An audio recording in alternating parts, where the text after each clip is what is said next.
Mà ngày xưa cách đây là hơn 15 năm trước, năm 2002 2003 ấy, 18 năm rồi. Thì lúc đấy tôi vừa ra trường, tôi làm giảng viên đại học. Thì lúc đấy mới ra trường thì lương thấp lắm anh chị ạ, có khoảng 300 đến 320 nghìn một tháng thôi. Thì cách cổng trường tôi một đoạn, nó có một quán cà phê tên là quán cà phê Cây Roi. Thì cái quán cà phê đấy thì chỉ quan chức ngồi, với lại cả những cái ông mà tôi nhìn trong cái thời điểm ấy, tôi nhìn trông họ rất là giàu có. Tại cái thời điểm ấy tôi mới ra trường, tôi nhìn tôi ngưỡng mộ họ lắm. Thì thi thoảng mình cũng bóp mồm bóp miệng, gọi là cũng ra đấy làm cốc cà phê. Ôi ngày xưa mình không có tiền đâu, không có tiền đâu. Ngày xưa anh chị tưởng tượng là ăn cơm hộp ấy, cơm hộp 2.500 một hộp ấy, là nhiều khi là cũng phải tính toán đấy. Ngày xưa đấy là mình phải làm từ nhà mình mang đi. Đấy, có là buổi sáng đi làm thì chuẩn bị đồ ăn ở nhà mang đi. Xong buổi trưa đến giờ ăn trưa thì mình bỏ đồ ăn mình mang đi cho mình ăn, bình thường mà có vấn đề gì đâu. Thì cũng thỉnh thoảng cũng ra ngồi quán đấy. Thì tôi thấy có một anh đánh giày, anh ấy vô cùng đặc biệt, mà đúng là từ bé đến giờ mình chưa nhìn thấy thằng cha nào đánh giày hâm hâm như thằng đấy. Đấy, bởi vì là như này nó mới hâm này. Các anh chị có thấy ông đánh giày nào mặc quần tây, mặc vest thắt cà vạt bao giờ không? Đúng không, có thấy không anh chị nào? Có anh chị thấy đánh giày hâm hâm nào thấy không? Không có đúng Chưa. không? Chưa bao giờ có, bởi vì lúc tại thời điểm ấy tôi nhìn tôi thấy một mẹ thằng này hâm thích nhỉ. Đi đánh giày mặc quần tây, cái giày của ông ấy thì rất bóng, bởi vì ông lại đánh giày, cái giày của bố cực bóng luôn. Mặc quần tây, mặc sơ mi, thắt cà vạt, đeo cà vạt, mặc áo vest và đeo cà vạt. Đấy, cho nên nếu như mà bố ấy nhá, chỉ cần đứng ra khỏi cái gốc cây roi thôi, tôi đố ông nào nhận diện được bố là đánh giày. Rất sạch sẽ, tay chân không bao giờ bẩn một tí nào. Ông đánh giày nhưng mà tay chân ông rất sạch. Đấy, thì thực sự ông ấy là khác biệt. Nếu như trong giới đánh giày tại thời điểm đấy thì họ sẽ cho là ông ấy là thằng điên. Đấy, bởi vì nó khác biệt với tất cả 1.000 thằng đánh giày, không có thằng nào đánh giày như thế cả. Đấy, nhưng mà có một cái điều này mà tất cả 1.000 thằng đánh giày khác không làm được như ông đấy. Đó là gì? Ông đấy là có một cái kỹ năng, tôi phải nói là ông ấy có tầm nhìn tuyệt vời luôn. Ông ấy đánh giày và ông ấy coi là đánh giày này, xong ông ấy lại nếu như cái giày mà các bạn mà lật cái đế lên đấy mà nó đi nhiều, nó mòn ấy, nó mòn vẹt hết ấy, thì ông ấy có một cái dùi. Ông ấy đánh xong nhá, ông lật lên, nếu mà thấy mòn nhá, ông ấy khứa này, ông khứa chéo này, nó tạo thành như là một cái giày mới ấy, mọi người tưởng tượng không? Ông khứa đi mỏng mỏng đi để tạo thành những cái tăng độ ma sát ấy. Nhưng mà ông không lấy xu nào hết. Ông ấy cứ đánh một đôi giày, cái thời điểm đấy là 2.000 một đôi. Đấy, 2.000 một đôi. Ông Mọi người làm xong, ai cầm đôi giày ông phải rất là hài lòng, rất là wow, rất là cảm thấy ngạc nhiên về cái sản phẩm ông đánh giày ấy. Thì họ thường trả thêm tiền nhưng ông không lấy. Đấy, thì sau như thế, chính vì cái điều đấy cho nên là ông ấy tạo được cái mối quan hệ với tất cả các khách hàng đến cái quán đấy. Thì trong cái khách hàng đến quán đấy thì đại đa phần là khách có điều kiện. Đấy, họ là công chức, hoặc là họ là doanh nhân, họ là những cái người mà có tiền, có giàu có ở tại cái thời điểm đấy. Tức là xong thì ông ấy kết thân với được một vài người. Đấy, chỉ đơn giản là khi họ đến đến đến đến uống nước ở đấy thì ông ấy ra ông đánh giày và ông ấy nói chuyện, xong là ông kết thân được. Thì đến một ngày đẹp trời, thế là có một người chia sẻ cho ông một cơ hội. Thế là ông ấy nắm bắt, bởi vì là ông ấy có mối quan hệ với cái người đấy là cả mấy năm ông ngồi gốc cây đấy ông đánh giày. Thế là ông ấy tin tưởng cái người đấy, thế là ông làm theo, ông đầu tư một miếng đất. Thế là sau đấy thì là trúng quả, thế là bố bán miếng đất đấy đi, bố ấy về bố không đánh giày nữa. Thế là bố ấy mở cửa hàng đóng giày đấy ở dưới Linh Đàm.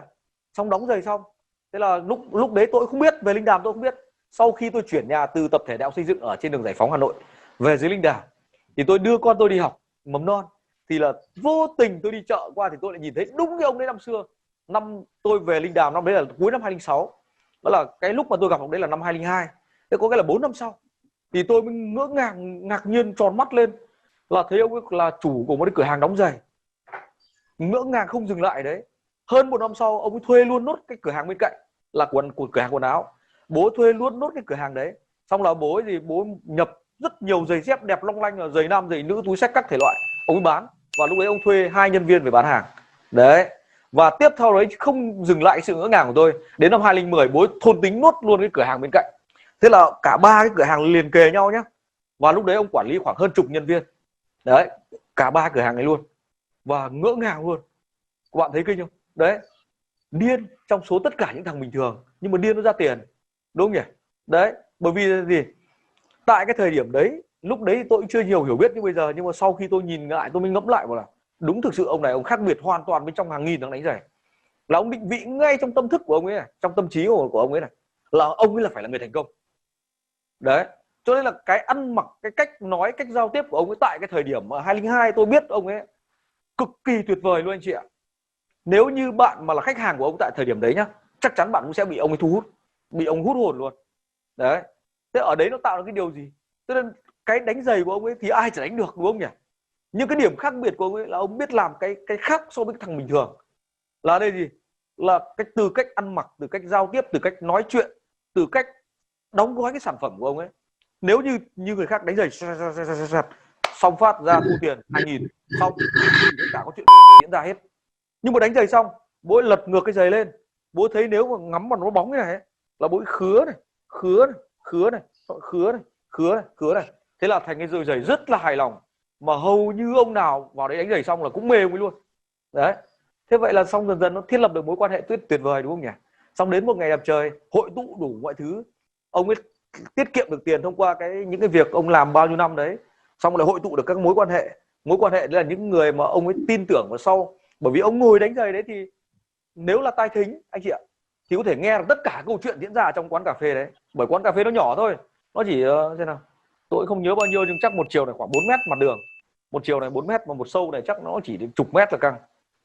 Ông ngồi góc cái cây đó ngay cửa, thì nếu mà tai thính ông ngồi cái vỉa hè đấy, ông nghe được tất cả những câu chuyện trên trời dưới biển diễn ra ở trong cái quán đấy.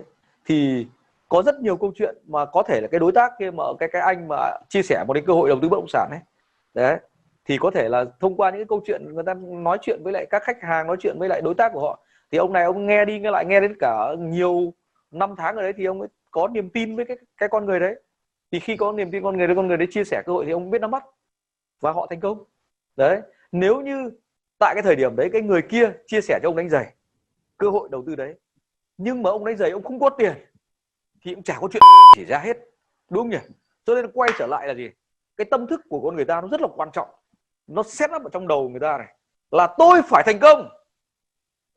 Cho nên là cái ông mà hôm nay mà comment ở trên cái nhóm Hồng Thầy Biên, tôi đang định di mua mới ra khỏi cái nhóm đấy, nhưng mà tôi nghĩ tôi thương với tôi để lại. Không biết hôm nay ông ấy có ngồi trong này không? Là đây tôi đọc cái comment lên, nếu ông ấy có ngồi trong này mà tí nó inbox tôi nhá, không mà tôi di mua ông khỏi nhóm đấy. Bởi vì là cái gì? Cái nghị lực của ông mẹ quá yếu, mẹ nghị lực yếu này thì đéo làm được cái gì hết. Đấy, đây này, ông bảo là đang khó khăn quá thầy ơi, em cố gắng cái XYZ. Nói cái câu mày đang khó khăn, mẹ làm có thằng nào mẹ sinh ra là giàu luôn, đúng? Làm gì có thằng nào sinh ra giàu luôn? Tất cả anh em mình sinh ra giống nhau hết, tất cả cùng vạch xuất phát hết. Và gì, nếu như anh chị em nào đã chạy marathon, không biết anh chị em nào ở đây đã chạy marathon chưa, nhưng tại lúc xuất phát là tất cả 1.000 ông đều đứng ở cùng một vạch xuất phát, nhưng mà chỉ sau khoảng nửa tiếng thôi thì bắt đầu nó phân ra thành 5 lớp, 10 lớp, 15 nhóm, 30 nhóm. Và nếu như anh chị mà chạy cái cự ly 42 km như tôi đã chạy, thì nó sẽ chia ra thành hàng trăm nhóm, hàng nghìn nhóm. Bởi vì lúc đấy nó mới lộ đẳng cấp ra khác nhau. Còn lúc bắt đầu xuất phát ở cuộc đời này thì tất cả mọi người chúng ta đều xuất cùng một vạch. Đấy, cùng một vạch hết. Và trên cái con đường chúng ta đi ấy, thì bắt đầu là gì? Nó mới sẽ có các cái rào cản, nó sẽ có các cái XYZ nó đập vào người, và nó tạo ra các con người khác nhau. Đấy, đúng nào? Thế vậy là quay trở lại cái câu chuyện là ông đánh giày kìa.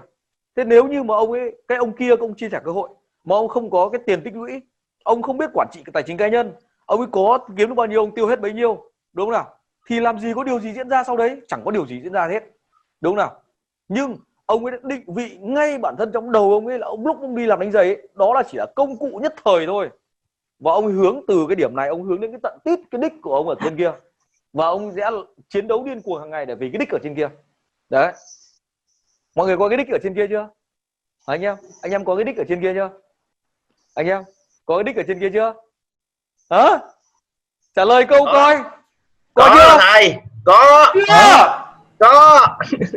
Có bé thế chứng tỏ là chưa có. Nó phải điên lên đoạn này là một cái em có rồi. Mày phải khẳng định cho thế giới biết là mình đang đi đúng con đường mình chọn, thì mới khát khao thế thì mình chiến được chứ, đúng không? Tôi đang nói ở đây, đang cái văn phòng của tôi đây nó đang ở tầng 11, cái tòa này nó có đâu đó khoảng 28 tầng, Mà hôm nào tôi nói xong ra hàng xóm cũng nhìn thấy tôi, hàng xóm cười, bảo nghe cái giọng này quen lắm. Bởi vì một tuần tôi giảng đến tận có 6 buổi tối, thứ 2 giảng này, thứ 3 giảng này, thứ 4 giảng này, thứ 5 giảng này, thứ 6 nghỉ. Có, không phải có. Tôi định nghỉ đúng tôi chủ nhật thôi, cho nên là mấy ông hàng xóm tầng trên tầng dưới này ông quen xử mình rồi. Đấy. Ông chưa nhìn thấy mặt mình nhưng mà ông nghe thấy giọng mình. Cứ tối nào mà không thấy la thằng trai la hét ông hàng xóm ông nhớ. Thế chứ gì. Thế này có khi tuần tới phải làm cách âm thôi em ạ. Đấy, phải làm tường xung quanh tường cách âm thôi. Đấy. Cho nên là gì? Phải có một cái động lực, phải có một cái đích mà nó phải thật sự là cảm hứng. Cảm hứng để cho gì?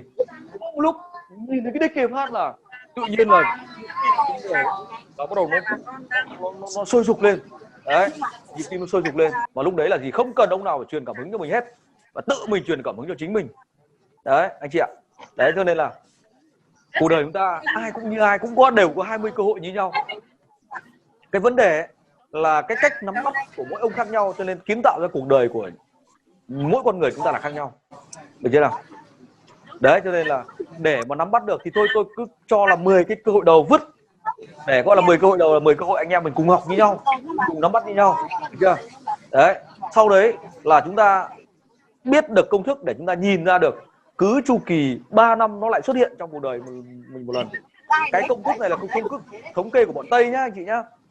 Và nó đã làm cái mẫu thử trên nhiều triệu người, nhiều nghìn người thành công rồi.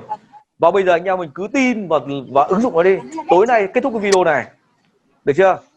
Là chúng ta sẽ ngồi nghĩ ra xem cái cơ hội gần đây nhất mà mình đã từng bỏ qua là cách đây bao lâu. Có làm được không anh chị? Làm được không? Làm được không nhỉ? Dạ được. Cái cơ hội gần đây nhất mà mình đã từng bỏ qua, bây giờ mình nhìn nhận lại mình bảo ui tiếc thế. Giá như lúc đấy thế này, giá như lúc đấy thế kia thì có phải hay hơn không? Đúng không? Đấy thì lúc đấy mình xem là cái mốc đấy đến bây giờ là cách bao nhiêu lâu. Nếu nó loanh quanh khoảng 2 năm, nếu như nó vừa diễn ra 1 năm, nếu nó vừa diễn ra 2 năm, nó vừa diễn ra 2 năm rưỡi, nếu vừa diễn ra khoảng 3 năm, loanh quanh 3 năm, thì bây giờ là thời điểm tuyệt vời nhất để cho anh em mình nắm bắt tiếp. Đấy. Cho nên là có một ông nói rất hay là cái cơ hội tuyệt vời nhất là cách đây 20 năm. Và cơ hội tuyệt vời thứ nhì là tại thời điểm này. Nếu như tại thời điểm này mà mình không biết để mình thay đổi cuộc đời của mình ấy, thì xin thưa với các anh chị là anh chị xử rồi. Cảm ơn tất cả các bạn đã lắng nghe những cái chia sẻ từ Phạm Thành Viên. Hãy bấm nút phía dưới, bấm ngay vào nút phía dưới đăng ký kênh của Phạm Thành Viên. Sau đó bấm vào nút hình quả chuông. Vâng, bấm vào nút hình quả chuông để nhận được những cái video mới nhất. Phạm Thành Viên xin chào và hẹn gặp lại tất cả các bạn.